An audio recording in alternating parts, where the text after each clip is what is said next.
Hey everyone, good morning. So, ang topic natin for today is all about power of the church. The power of the church refers to God's given authority entrusted to the body of Christ to fulfill the spiritual mission on earth. This includes proclaiming the gospel with boldness, engaging in a spiritual activity, a spiritual gospel, spiritual welfare through prayers and truth, and exercising loving church discipline for the purifying of the church. This power is not worldly, political, or manipulative. It's a flow from Christ, the head of the church, who governs his people by his word and spirit. The church is not weak or passive. It is God's ordained instrument for declaring the kingdom, controlling sin, and advancing light in the darkness. So, and verse po natin dito is patungkol po sa tinatawag na Matthew 16 verse 18 to 19.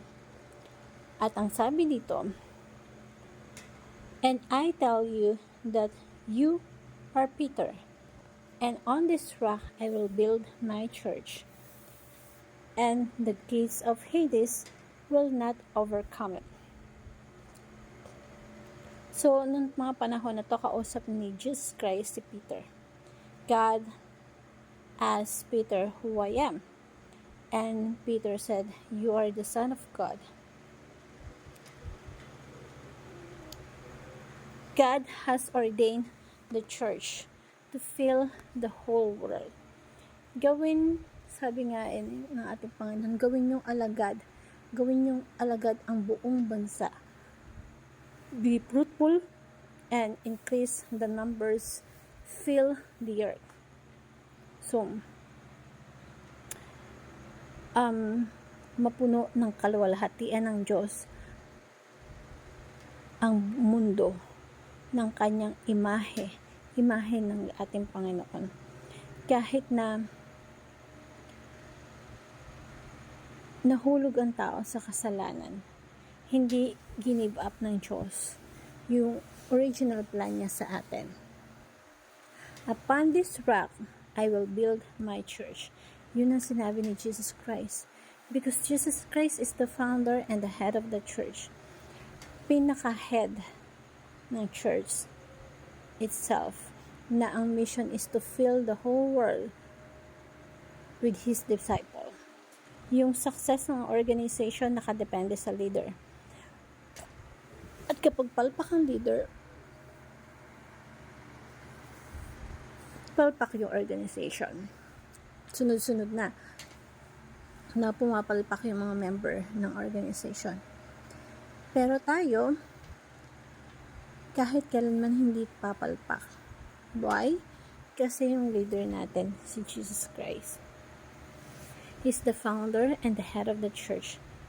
Walang dapat ipangamba na ma-fall tayo.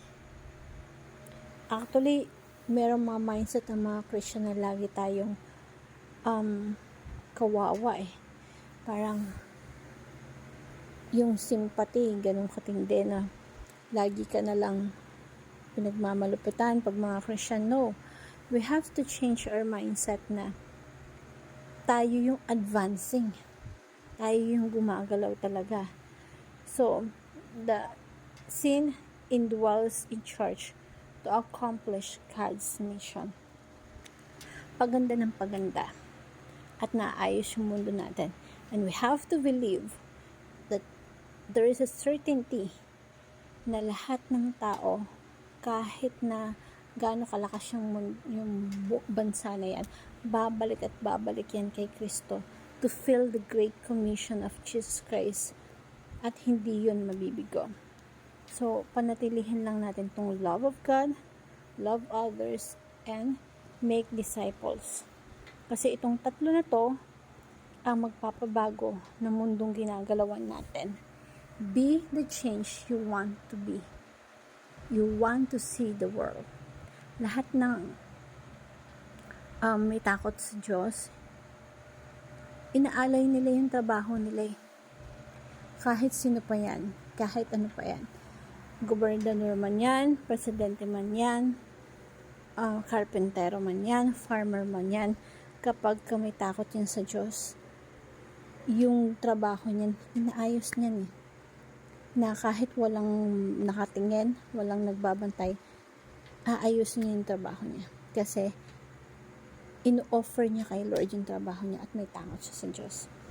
And, apply natin sa life natin na believe with certainty that the church will prevail the cultural war, be a part of the local church that prioritize the Great Commission's commandments, and be the church that the body of Christ that transform the world.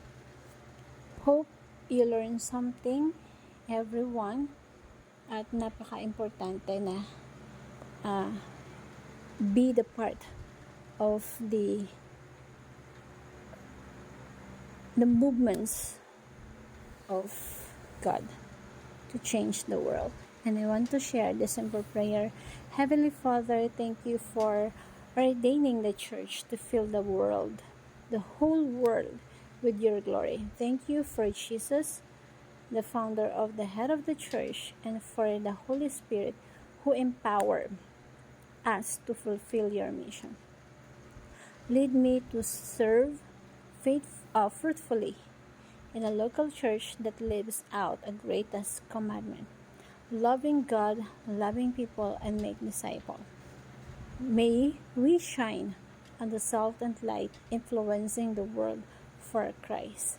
Empower us daily and keep us steadfast until Jesus returns. In the mighty name of Jesus we pray. Amen. Thank you everyone, and